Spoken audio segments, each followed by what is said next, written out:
जय श्री राधे कृष्णा। लक्ष्मी नारायण भगवान की जय। बोलिए शनिदेव भगवान की जय, हनुमान जी की जय। प्रिय भक्तजनों, आज आप सुनेंगे न्याय के देवता शनिदेव तथा हनुमान जी की कथा। पुराणों के अनुसार शनिदेव का एक नाम कृष्ण भी है।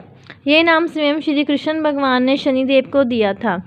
आज के दिन जो भी मनुष्य इस व्रत को करता है या कथा का श्रवण करता है तो उन भक्तों पर शनिदेव के साथ साथ हनुमान जी की कृपा भी प्राप्त होती है, क्योंकि शनि दोष से परेशान मनुष्य इस दिन हनुमान जी की कथा को सुनने तथा भजन कीर्तन करने से उनकी सभी प्रकार की ग्रह और साढ़े क्षति दैया समाप्त हो जाती है और साथ ही शनिदेव की कृपा से भक्तों को रोगों से मुक्ति मिलती है।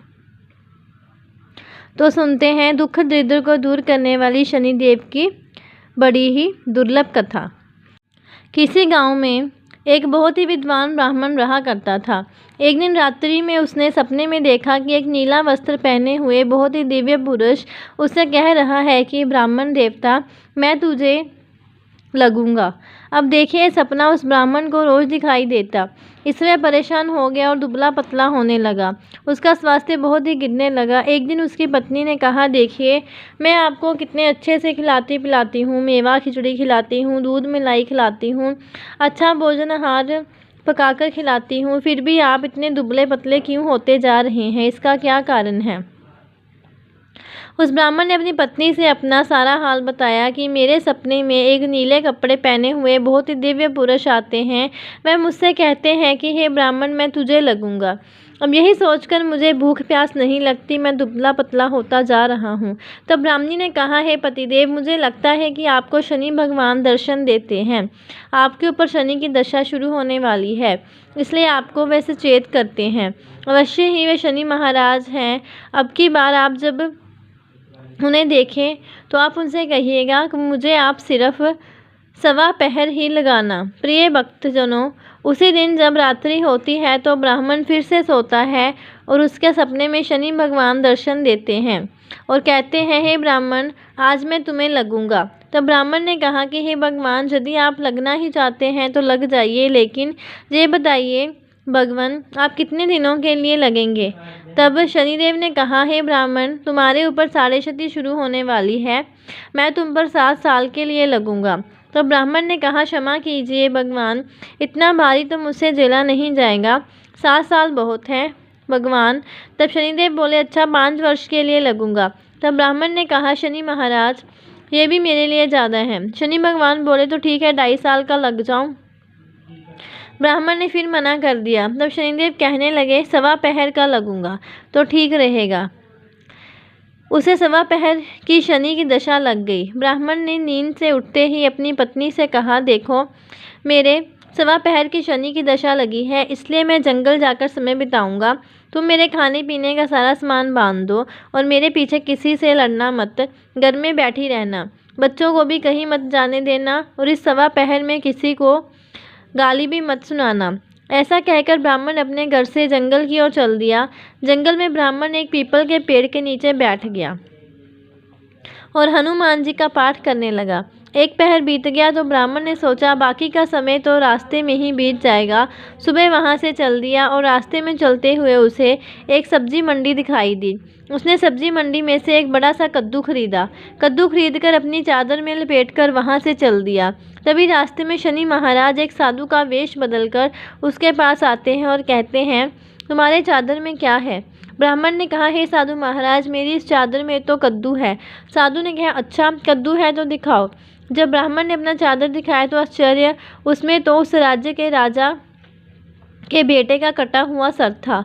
ये देखते ही साधु महाराज, जो कि शनिदेव थे, उस ब्राह्मण को लेकर राज दरबार में पहुंच गए और राजा से कहने लगे, महाराज, ये देखिए, ये दुष्ट दुराचारी आपके पुत्र की हत्या करके उसके सिर को काट के अपने चादर में लेकर घूम रहा था, इसे आप दंड दीजिए। प्रिय भक्तजनों, राजा ने जब सुना कि उस ब्राह्मण ने उसके पुत्र को मार दिया है, राजकुमार की हत्या कर दी है, तब राजा बहुत क्रोधित हुआ। उसने कहा, मुझे मत दिखाओ, मुझसे ये सब कुछ नहीं देखा जाएगा। हे सैनिकों, तुम इसे तुरंत ले जाओ और इसे सूली पर चढ़ा दो। जब नगर में ये समाचार गया कि राजा के पुत्र का सिर कट चुका है, एक ब्राह्मण ने उसकी हत्या कर दी है, तो नगर में हाहाकार मच गया और उस ब्राह्मण को सैनिक सूली पर चढ़ाने के लिए ले गए। जब फांसी पर चढ़ाने ही वाले थे, तब जैसा कि निज़म होता है, मरने वाले से उसकी अंतिम इच्छा को पूछा जाता है, तो सैनिकों ने भी ब्राह्मण की अंतिम इच्छा को पूछा। सैनिकों ने कहा, हे ब्राह्मण, बताओ तुम्हारी अंतिम इच्छा क्या है। भक्तजनों, ब्राह्मण ने सोचा कि यदि किसी प्रकार कुछ समय तक के लिए फांसी रुक जाए तो शनि की दशा का 1.25 पहर पूरा हो जाएगा। ये सोचकर उसने कहा, भाई, मैं बचपन से नित्य बालाजी की कथा कहता और सुनता आया हूँ। आज मरने से पहले अंतिम बार कथा कह लेने दो। अब क्या था, फांसी देने वाले सैनिकों ने उसकी आखिरी इच्छा पूर्ण होने तक फांसी को रोक दिया। कहानी कहते कहते 1.25 पहर पूरा हो गया, शनि की दशा खत्म हो गई। अब इधर देखिए, राजा का पुत्र था राजकुमार, वह जंगल से शिकार खेलकर वापस राजमहल में आ गया। राजमहल में राजकुमार को देखते ही राजा बड़ा ही प्रसन्न हुआ, लेकिन मन ही मन उसे डर भी लगा, यदि उस निर्दोष ब्राह्मण को फांसी चढ़ा दिया गया होगा तो ब्राह्मण हत्या का दोष लग जाएगा। अब क्या था, राजा ने 2 घुड़सवार को जल्दी से फांसी रोकने के लिए दौड़ाया और ब्राह्मण को आदर सहित दरबार में आने का हुक्म दिया। ब्राह्मण राज दरबार में उपस्थित हुआ तो राजा ने क्षमा याचना मांगते हुए कहा कि आपके बगल में जो चादर है उसे खोल कर दिखाओ। राजा की आज्ञा के अनुसार ब्राह्मण ने चादर खोली तो उसमें कद्दू था। राजा ने ब्राह्मण को बहुत सा दंड दिया और पूछा, हे ब्राह्मण देवता, मुझे ये समझ में नहीं आया, इस सब के पीछे क्या रहस्य है, ये सब क्यों हुआ, आखिर ये सब क्या था। तब ब्राह्मण ने कहा, हे महाराज, मुझे 1.25 पहर की शनि की दशा लग गई थी, इसलिए ये सब कुछ हुआ। राजा ने कहा, हे ब्राह्मण, शनिदेव की दशा किस प्रकार टलती है। ब्राह्मण ने कहा, हे राजन, यदि राजा या सेठ को ये दशा लगती है तो काला हाथी या काला घोड़ा दान करना चाहिए। गरीब को शनि की दशा लगती है तो पीपल की पूजा करनी चाहिए और शनि की कहानी सुननी चाहिए। तिल, तेल और काला उड़द आदि का दान करें। काले कुत्ते को तेल चुपड़ी रोटी खिलाएं तो शनि की दशा उतर जाएगी। अब देखिए, राजा ने उस ब्राह्मण को कद्दू वापस किया। अब घर आकर ब्राह्मण ने कद्दू अपनी पत्नी को दे दिया। जब उसकी पत्नी ने सब्जी बनाने के लिए उस कद्दू को काटा तो उसके बीजों की जगह हीरे मोती निकलने लगे। तब ब्राह्मणी ने पूछा, हे पतिदेव, ये सब क्या है, इसमें से हीरे मोती कैसे निकल रहे हैं, इसे कहाँ से लाए हो। तब ब्राह्मण ने कहा, हे प्रिय, जब शनि की दशा लगी थी तो ये कद्दू कुंवर का सिर बन गया था, और जब दशा उतरी है तो शनि महाराज ने कैसे निहाल कर दिया, हमें माला माल कर दिया है। शनि देवता, जैसे ब्राह्मण को शनि की दशा लगी वैसे किसी को भी शनि की दशा ना लगे। जैसे ब्राह्मण को धन दौलत मिला वैसे सबको धन दौलत मिले। कथा कहानी कहते सुनते हुंकार बरते सबको मिले। बोलिए श्री शनिदेव की जय।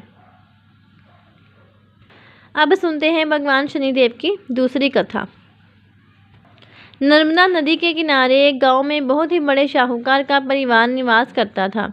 शाहूकार की मृत्यु हो चुकी थी। घर में शाहूकारनी और उसके 2 बेटे, एक बड़ी बहू थी। शाहूकारनी का छोटा बेटा मानसिक रोग से ग्रस्त था। उसकी मानसिक स्थिति ठीक नहीं थी। शाहूकारनी की बड़ी बहू तारा को विवाह के कई वर्ष बीत गए थे, पर अभी तक उसे संतान नहीं हुई थी। तारा को सदैव ये भय था कि कहीं उसके पति संतान पाने के लिए दूसरा विवाह न कर ले। यदि उसके पति ने दूसरा विवाह कर लिया तो उसे सौतन का दुख सहना पड़ेगा। इस डर से तारा ने एक योजना बनाई और उसने अपने घर में काम करने वाली नौकरानी चंदा से अपने देवर चंदन का विवाह कराने के लिए अपनी सास शाहूकारनी तथा अपने पति को मना लिया। चंदा स्वभाव से बड़ी ही दयालु तथा कृष्ण भक्त थी। वह बचपन से ही उसी शाहूकार के घर में काम करती थी। उसका अपना कोई नहीं था। अब चंदा का विवाह मानसिक रोगी चंदन से करा दिया गया। कुछ साल बाद चंदा ने एक सुंदर पुत्र को जन्म भी दिया, किंतु चंदा की जेठानी तारा ने चंदा का बच्चा छीन लिया और उसे घर से धक्के मारकर बाहर निकाल दिया, और तारा ने अपने पति को भी अपने पक्ष में कर लिया। बेचारा चंदन तो मानसिक रोगी था, वह कर भी क्या सकता था, और वह शाहूकारनी चाहकर भी कुछ ना कर सकी। दरअसल ये तो तारा की चाल थी। उसने तो कभी चंदा को अपनी देवरानी माना ही नहीं। मैं तो सिर्फ चंदा से उसका बच्चा लेना चाहती थी ताकि उसे पाल पोस कर अपना नाम दे सके। चंदा के बार बार रोने गिड़गिड़ाने पर भी तारा नहीं मानी और उसे उस गांव से ही निकाल दिया। अब चंदा गांव-गांव भटकने लगी। भटकते भटकते वह कृष्ण जी के एक पुराने मंदिर में पहुंच गई। वहीं पर उसने प्रभु से न्याय की गुहार लगाई। वे अपना सर भगवान की चौखट पर पटकने लगी और लगातार ओम कृष्णाय नमः मंत्र का जाप भी करती रही। उस स्त्री की करुण पुकार न्याय के देवता शनि देव ने सुनी तथा भगवान श्री कृष्ण के आदेश से तुरंत चंदा के पास उपस्थित हो गए। साधारण मनुष्य का रूप धारण करके उसे अपने आप को कष्ट ना पहुंचाने के लिए कहा और कहा, हे बहन, तुम भगवान श्री कृष्ण पर विश्वास रखो और ओम श्री कृष्णाय नमः मंत्र का जाप करती रहो। तुम्हारा अवश्य ही कल्याण होगा। तुम्हारे जो भी दुख हैं सब भगवान श्री कृष्ण हर लेंगे और शनि देव की कृपा से तुम्हारा मंगल होगा। यह सुनकर चंदा भगवान श्री कृष्ण की आराधना में लग जाती है और शनि देव का ध्यान करते हुए ओम कृष्णाय नमः मंत्र का जाप करने लगी। अब शनिदेव एक साधु का वेश बदलकर शाहूकार के घर पहुंच गए और अलख निरंजन का अलख से गाने लगे। तब घर से बाहर शाहूकारनी निकली और उसने भिक्षा देकर उन्हें प्रणाम किया। तब साधु रूपी शनिदेव ने कहा, हे देवी, मैंने सुना है आपके घर में कोई मानसिक रोगी है। मैंने 7 सालों से हिमालय के जंगलों में भटकते हुए बहुत ही दुर्लभ जड़ी बूटी इकट्ठी की है जो हर प्रकार के रोगों को समाप्त कर देती है। यदि आप कहें तो मैं आपके घर के मरीज को ठीक कर सकता हूँ। प्रिय भक्तजनों, वो शाहूकारनी ने कहा, हे महात्मा, अहो भाग्य जो आप जहाँ पधारे। हाँ महाराज जी, मेरा छोटा बेटा जो कि दिमागी रूप से बीमार है, आप उसे ठीक कर दीजिए। आप जो चाहेंगे मैं वह आपको दूंगी। आइए घर के अंदर। शाहूकारनी ने अपने बेटे चंदन को साधु महाराज को दिखाया जो अब चंदा के चले जाने से बहुत दुखी था। साधु महाराज ने अपने कमंडल से जल निकालकर उसे अभिमंत्रित करके चंदन को पीने के लिए दिया। उस जल को पीते ही चंदन बिल्कुल ठीक हो गया और साधु महाराज ने तारा को भी बहुत समझाया कि वह चंदा का बच्चा उसे वापस कर दे और अपनी गलती को स्वीकार कर ले, किंतु वह नहीं मानी। वह तो उल्टे ही साधु महाराज को डांटने लगी। यहाँ तक कि चंदन ने ठीक होने से उससे ईर्ष्या करने लगी। इस बात से रुष्ट होकर भगवान शनिदेव की दशा तारा को लग गई और वह मानसिक रोगी होगी। उसका एक हाथ लकवा से ग्रस्त हो गया। साधु महात्मा के बताए अनुसार चंदन अपनी पत्नी चंदा को घर ले आया और अपनी पत्नी, बच्चे और माँ के साथ हंसी खुशी जीवन व्यतीत करने लगा। तारा को शनिदेव ने उसके कर्मों का फल दिया और चंदा के सिर्फ ओम कृष्णाय नमः मंत्र का जाप करने से उस पर कृपा बरसाई और उसका बच्चा पति परिवार वापस मिल गया। उसका पति भी स्वस्थ हो गया। बोलिए शनिदेव महाराज की जय। अब सुनते हैं हनुमान जी की पुरानी कथा। एक शाहूकारनी थी, उसका बेटा और बहू थे। पति की मृत्यु युवावस्था में हो गई थी और इस तरह उस शाहूकारनी का रोज का नियम था, वह हनुमान जी के मंदिर में जाती और साथ में हलवा, पूरी और चूरमा बनाकर ले जाती और हनुमान जी से कहती, कांदे सोटो लाल लंगोटो हनुमान जो खाए चूरमे और रोटी, मैंने तुम्हें दिया जवानी में, तुम मुझे देना बुढ़ापे में। पूजा करने के बाद वह शाहूकारनी अपने घर आई तो उसकी बहू बोली, सासू जी तुम चूरमा रोटी लेकर कहाँ जाती हो रोज? वह शाहूकारनी बोली, मैं बालाजी के मंदिर में जाती हूँ। वह बोली, मंदिर में तो नहीं जाती हैं, हमें लगता है आप अपने खाने के लिए रोज चूरमा और हलवा बनाती हैं और चोरी चुपके जाकर कहीं खा लेती हैं। सास अपनी बहू की बातें सुनती है तो वो कुछ नहीं बोलती और उसका मन बड़ा ही दुखी होता है। उसे ये दुख होता है कि वह भगवान की भक्ति करती है और उसकी बहू उसे चटोरी कह रही है।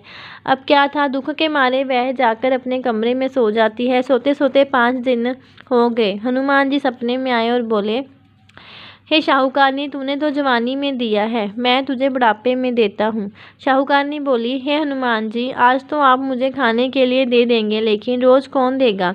हनुमान जी बोले, हे शाहूकारनी, मैं तुम्हें रोज़ दूंगा। हनुमान जी की महिमा देखिए, उन्होंने शाहूकारनी के लिए चूरमा रोटी हलवा पूरी दिया। शाहूकारनी चुपचाप चूरमा रोटी खा लेती है। इस प्रकार 5-6 दिन बीते और धीरे धीरे बहू के घर में से अचानक अनाज इत्यादि खत्म होने लगते हैं। उसके पास कुछ नहीं रहता, सब चीज़ में घाटा पड़ गया। बहू ने सोचा, सास को 7 दिन हो गए हैं, मैंने तो उन्हें खाने को कुछ दिया भी नहीं, देखूं तो कैसी है। बहू अपनी सास के कमरे में जाकर देखती है तो उसने क्या देखा कि उसकी सास तो अच्छी भली मोटी ताज़ी है। वह बोली, सासू जी, मैंने तुम्हें खाने को भी नहीं दिया और तुम क्या खाती हो, इतनी स्वस्थ और मोटी ताज़ी हो। सास बोली, मुझे तो हनुमान जी मीठी मीठी हलवा और रोटी दे जाते हैं, मैं वही खाती हूँ। बहू सास के पैर में गिर गई और पछतावा होकर बोली, हे सासू, माँ, हम तो तुम्हारे भाग्य को खाते हैं। हमारे घर में तो कुछ भी नहीं रहा। मैंने आपको खाना नहीं दिया, मैंने आपकी भक्ति को झूठा समझा, आपको चटोरी समझा, इसलिए भगवान ने मुझे दंड दिया। 7 दिन के अंदर ही हमारे घर से अनाज धन इत्यादि समाप्त हो गया। हे सासू माँ, अब आप ही सब कुछ संभालो। मुझे आपकी भक्ति पर विश्वास हो गया। आपने हनुमान जी को भोग लगाया जवानी में, और हनुमान जी ने आपको वही भोग बुढ़ापे में लौटाया है। आपका पेट भरा हनुमान जी की महिमा अपार है। कोटि कोटि प्रणाम है। फिर सास ने खुशी खुशी घर की सारी जिम्मेदारी संभाल ली, और सास जानी कि वह शाहूकारनी हनुमान जी को रोज चूरमा रोटी हलवा पूरी खिलाया करती, हलवा पूरी चढ़ाया करती थी। फिर घर में बहुत बरकत हुई और खूब धन आने लगा। हे हनुमान जी महाराज, हे बालाजी महाराज, जैसे आपने उस शाहूकारनी को दिया वैसे सबको देना। सबके घर में अन्न धन के भंडार भरे रखना। सबका भला और मंगल करना। बोलिए हनुमान जी की जय, बजरंगबली जी की जय। प्रेम से बोलिए बजरंगबली हनुमान जी की जय, शनिदेव भगवान की जय। ऐसी और कथाएं सुनने के लिए और जानकारी प्राप्त करने के लिए चैनल को सब्सक्राइब करें और वीडियो को ज़्यादा से ज़्यादा शेयर करें। जय श्री राधे कृष्ण।